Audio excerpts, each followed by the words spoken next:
넘게 중단됐던 속초항 크루즈 여객선이 빠르면 3월부터 재개돼 올해 모두 6차례 입항할 예정입니다. 강릉시 관광지 자율주행차 일반인 탑승이 시작됐습니다. 일부 구간에선 먹통이 발생해 개선이 더 필요해 보입니다. 오는 6월 강원특별자치도가 본격 출범합니다. 아직 빈 껍데기나 다름없는 특별법 개정 작업이 매우 중요합니다. 코로나19 확진자가 점차 줄면서 설 명절 이전에 실내 마스크 착용 의무가 해제될지 관심입니다.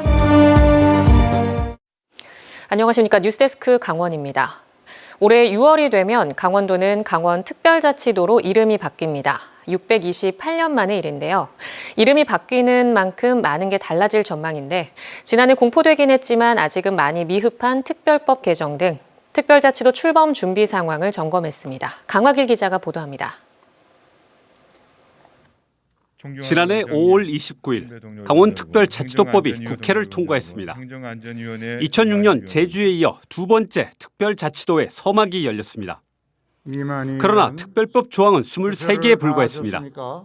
481개 조항에 이르는 제주특별법과 비교가 안 됩니다.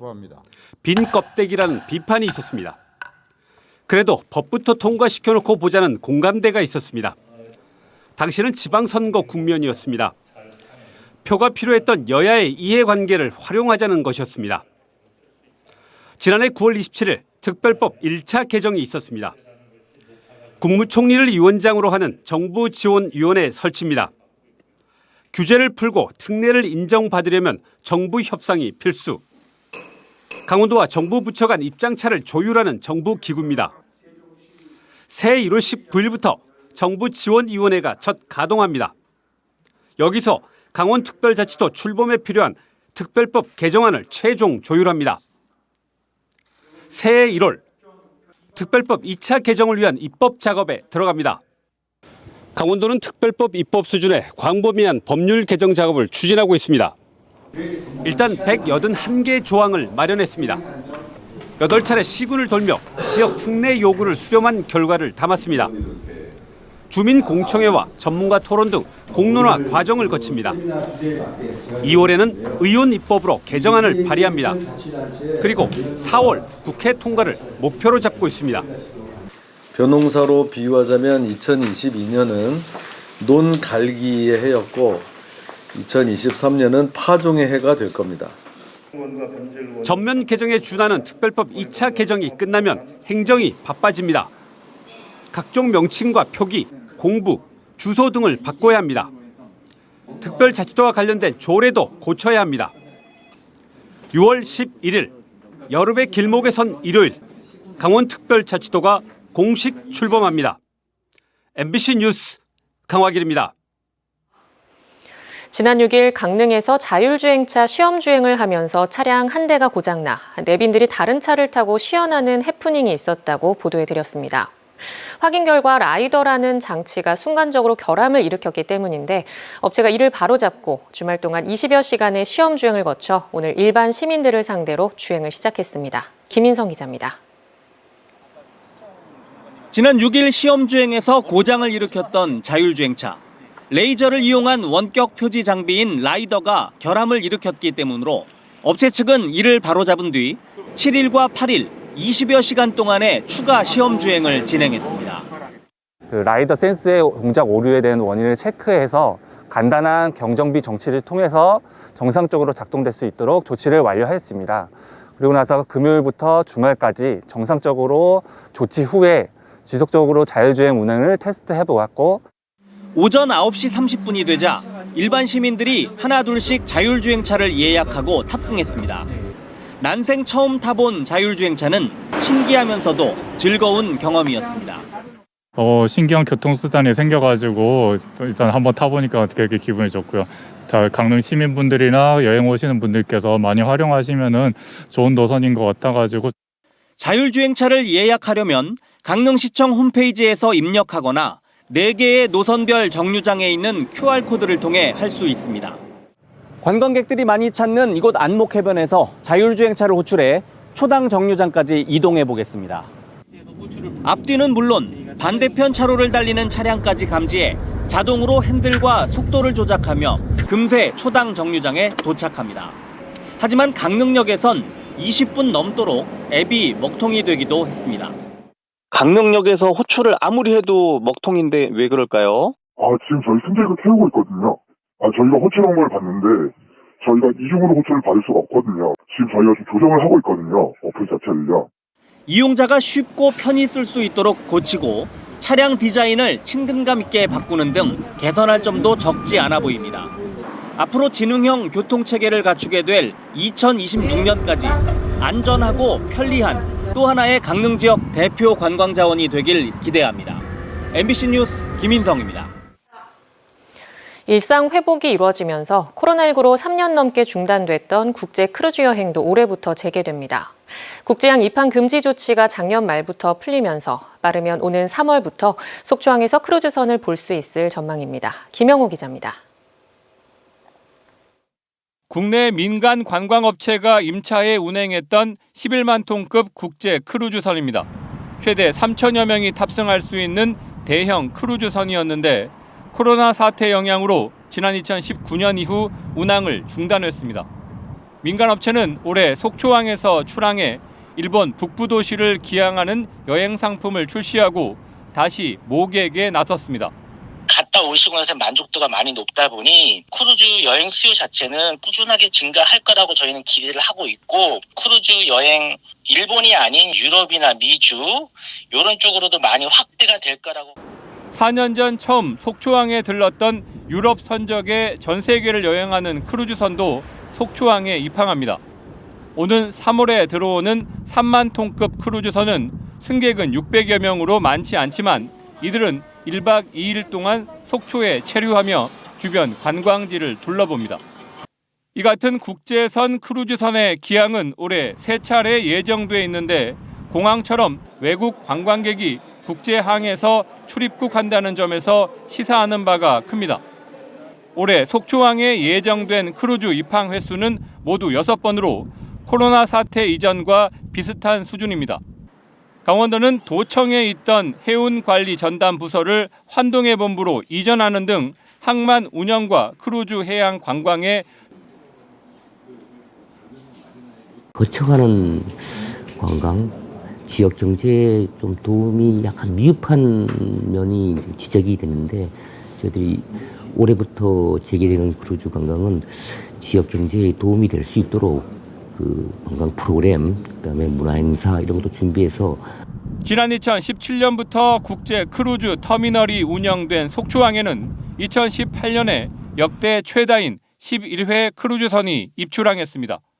4년여 동안 중단됐다 재개되는 강원 크루즈 관광이 어떻게 돌파구를 찾을 수 있을지 주목됩니다. MBC 뉴스 김영호입니다.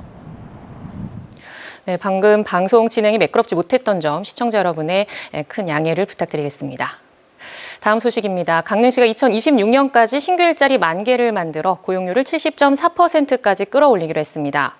강릉시는 해양 관광, 문화예술교육, 농업, 복지 등 5개 분야 40건의 공약 사업을 추진해 현재 67.8%인 고용률을 올해 안에 68%, 2026년까지 70.4%를 달성하겠다고 밝혔습니다.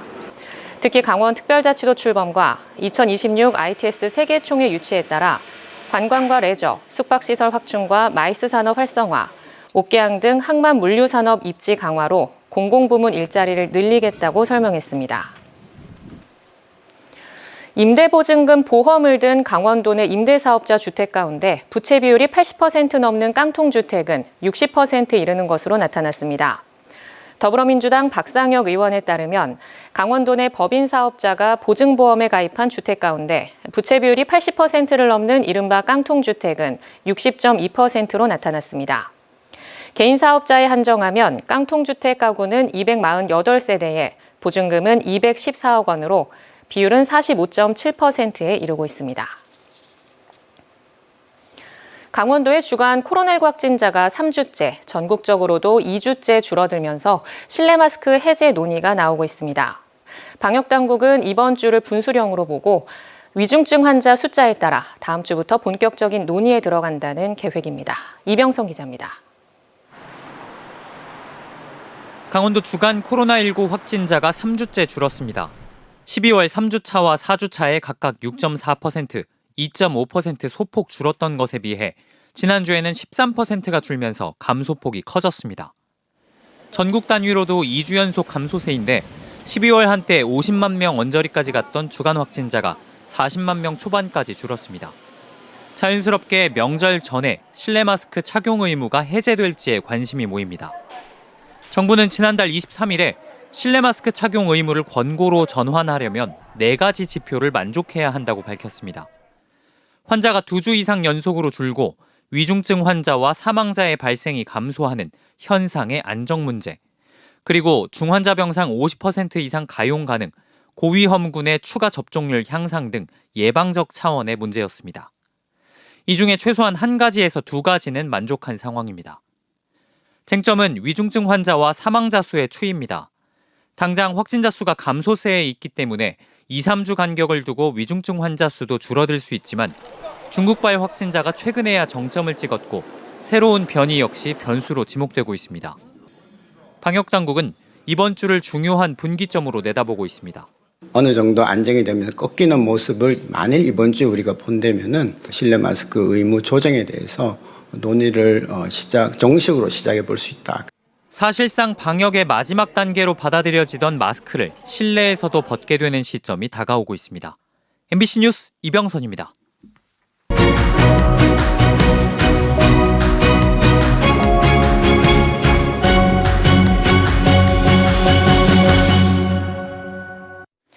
(2018년) 국보 보물 정기 점검 조사에서 안전진단 최하위 등급인 2등급을 받은 국보 양양 진전사지 3층 석탑이 해체 보수됩니다.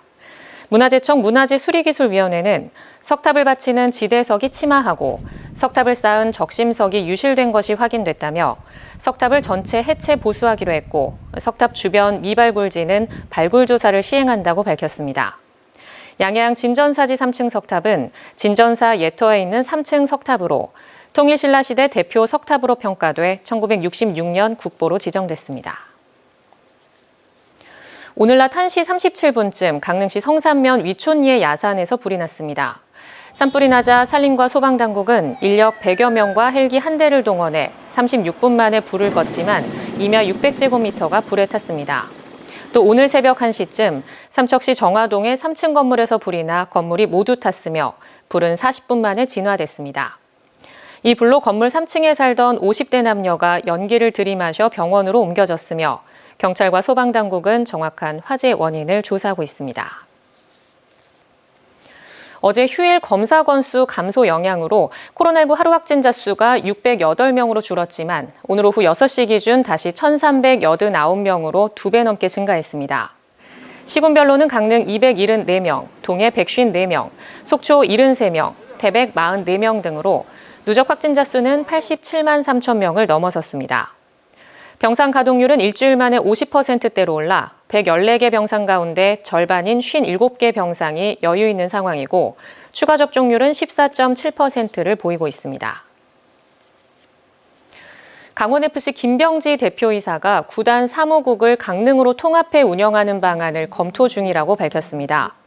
김 대표이사는 오늘 춘천 송암구장에서 열린 기자간담회에서 강원FC 직원들이 효율적으로 일할 수 있는 공간과 시간이 필요하다며 이영표 전 대표 체제에서 추진했던 강릉 이전 문제에 대해 잘 고민해 보겠다고 말했습니다.